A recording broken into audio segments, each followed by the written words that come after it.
నమస్కారం, శివాజీ న్యూస్ వార్తలకు స్వాగతం. నా పేరు మీనా. వార్తల ముందుగా హెడ్లైన్స్.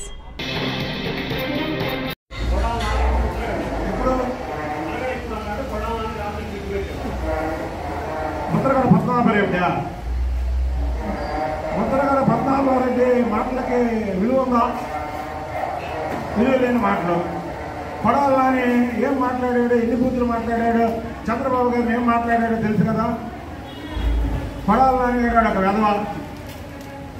వాడు అధికారంలో ఉండగా theatre, cinema theatre, church theatre ఆక్రమించాడు.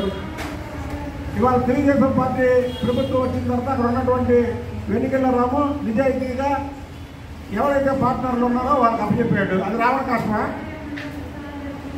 అది రావణ కష్టమా అంటే ఎవరి ఆస్తులు వాళ్ళకి అప్పుడు విధిరెడ్డిని పెద్దిరెడ్డిని ఎవరి ఆస్తులు వాళ్ళకి అప్పచెప్పమన్నానా, అది నాకు అప్పచెప్పమన్నానా? నాకు అప్పచెప్పమంటే రావణ కష్టం అయింది. ఎవరైతే దోచుకున్నారో వాళ్ళకి అప్పచెప్తే రావణ కష్టం అయింది.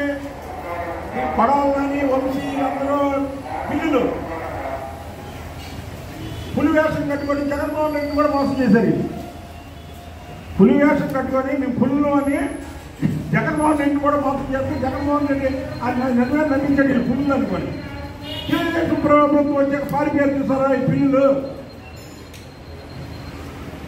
కొడాలని రావణ కష్టంగా మారితే నీ నెత్తి మీద పెట్రోల్ బస్ తగలబెట్టేవారు తెలుగుదేశం కార్యకర్తలు. కానీ మేము ఆ పని చేయట్లేదంటే ఏంటి? ఇది రామరాజ్యం. మీరు నడిపింది రావణ రాజ్యం.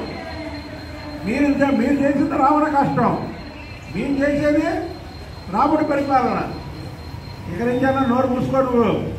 పిచ్చి పిచ్చి వాగలు అయితే నాలుగు కోపం ఏంటనుకుంటున్నారు? ఓకే.